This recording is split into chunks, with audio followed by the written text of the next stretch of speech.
They didn't notice the cold at first, only the silence. It spread slowly across the town like something alive, settling into the cracks of wooden buildings and slipping beneath doors where people pretended not to hear what was happening outside. By the time the wind picked up, carrying the sharp bite of night through the empty street, she was already there, tied to the post at the edge of the square, her hands bound behind her back, her shoulders pulled tight in a way that made it hard to breathe. Her name was Eliza Warren, though most in town had only known her as the quiet girl who kept her head down, who never asked for more than what she needed to survive. But tonight, survival had been taken from her and handed over to the same people who now watched from behind windows, their silhouettes flickering in candlelight, as if they were ghosts haunting their own choices. "Please," she had said earlier, when the sun was still setting, her voice steady then, not yet broken. But the men who tied her there hadn't listened, and neither had the others who stood close enough to hear. They had called it punishment, called it justice, used words that sounded clean enough to hide the truth beneath them. But as the night deepened and the temperature dropped, those words began to feel thinner, less certain. Eliza's breath came in short, visible bursts now, her body trembling against the rope as the cold pressed into her bones. The post behind her was rough, unforgiving, each shift sending splinters of pain through her back, but she barely noticed anymore. It wasn't the wood that held her there. It was the silence.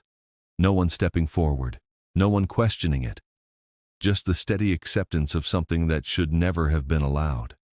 Somewhere in the distance, a door creaked open and then closed again, quickly, like someone had almost changed their mind. But almost wasn't enough. It never was. Hours passed in pieces she could barely hold on to. The moon climbed high, pale and distant, casting a weak light across the square that only made the emptiness feel deeper. Eliza's head dropped forward, her strength slipping with every passing moment, her thoughts blurring at the edges. She tried to stay awake, tried to keep herself anchored to something, anything, but the cold had a way of stealing more than just warmth. It took clarity, took hope, took the small belief that maybe, somehow, someone would come. Her fingers had gone numb long ago, her arms aching from the strain, her legs barely holding her upright anymore. She leaned against the post as much as the rope allowed, her body surrendering in quiet increments. In one of the windows, a woman stood watching, her face half hidden behind a curtain, her expression unreadable. She stayed there for a long time, long enough that it almost felt like she might step outside, might say something, might break the stillness that had settled over everything. But she didn't. She just watched. And then, slowly, she stepped back into the shadows. Eliza let out a shallow breath, her eyes closing for a moment longer than before.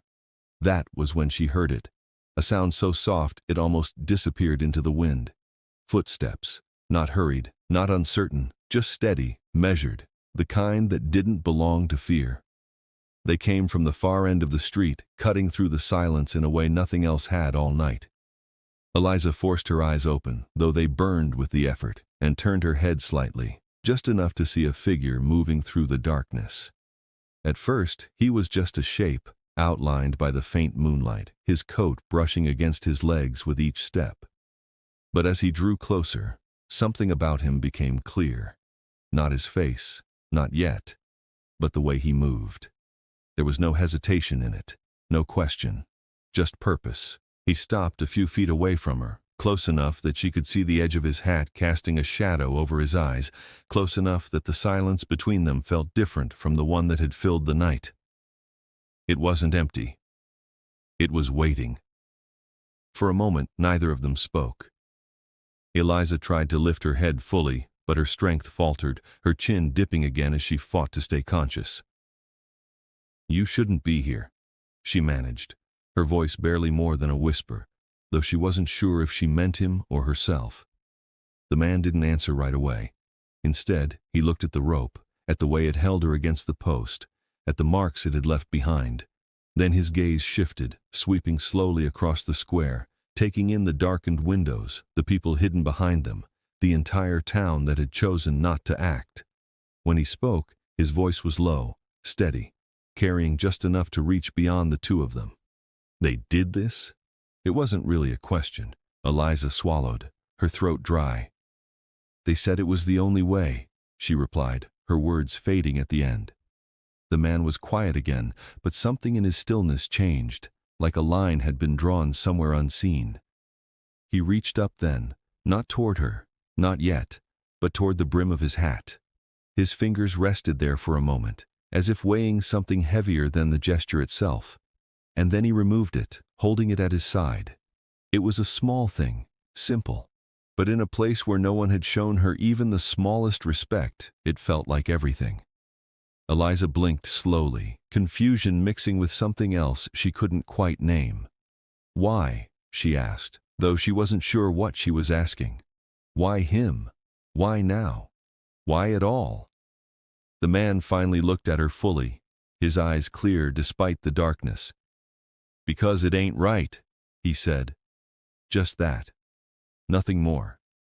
The rope came loose faster than she expected, not rushed, not careless, just certain. His hands moved with quiet precision, undoing what had been done without hesitation, without asking anyone for permission. As the tension released, Eliza's body sagged forward, her legs giving out beneath her, as the strength she had been forcing to stay finally slipped away. But she didn't hit the ground. He caught her before she could, steadying her with a grip that was firm but careful, like he understood how close she had come to breaking.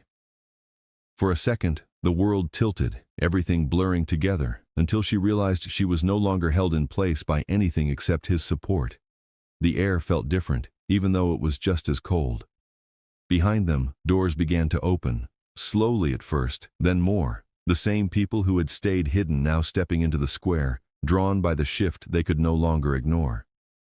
The sheriff was among them, his expression tight, his authority suddenly uncertain. "You know what you're doing?" he called out, but his voice lacked the weight it should have carried. The cowboy didn't turn right away.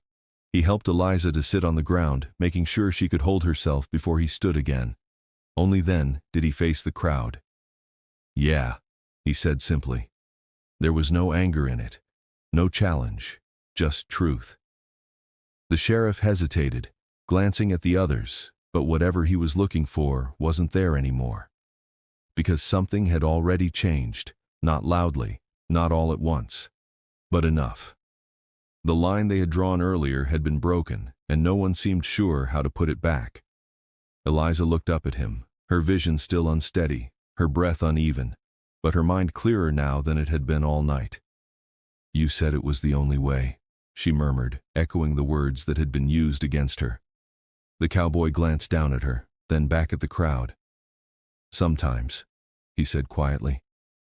"The only way is just the one nobody's willing to take." And with that, he stepped back, giving her space, giving the town something it hadn't had before, a choice.